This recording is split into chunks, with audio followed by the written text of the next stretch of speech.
આ વિડીયો તમે જોઈ રહ્યા છો તે ભાવનગર સોમનાથ હાઈવે નો છે। મારણ નદીના મહુવાના બ્રિજ ઉપર એટલો સારો હાઈવે બનાવવામાં આવ્યો છે કે બંને બાજુથી ફાટી ગયેલ તો એને ગ્રાઇન્ડર થી ઘીસી પાડી અને લોખંડના સળિયા નાખી અને સિમેન્ટ બોરવામાં આવે છે। આવો સારો વિકાસ આપણા ગુજરાતમાં થાય છે। ભૂપેન્દ્ર સરકાર અને ગૃહમંત્રીઓ ફાંકા ફોજદારી તો બહુ કરે છે। અમારો વિકાસ सबका साथ सबका विकास। मोदी सरकाરમાં मोदी सरकार का साथ उद्योगपति का विकास થાય છે।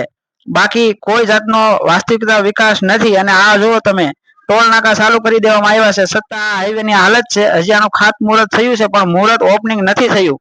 ઈ પહેલાના આ હાઈવે ના દ્રશ્યો છે તો આની 1-2 વર્ષ થશે તો હાઈવે કેવો હશે એ તમે વિચારી શકો છો। આ વિડીયો વધુમાં વધુ શેર કરવા માટે વિનંતી। અને ભૂપેન્દ્ર સરકારને એટલી વિનંતી કે તમે જાતિવાદ કરીને ચૂંટણી તો જીતી જાવ છો પણ એકવાર વિકાસ કરીને બતાવો ને તો તમારો सबका साथ सबका विकास જે નારો છે એ સાચો પડે। બાકી તમારા નામે આવો વિકાસ ગુજરાતમાં થાય છે।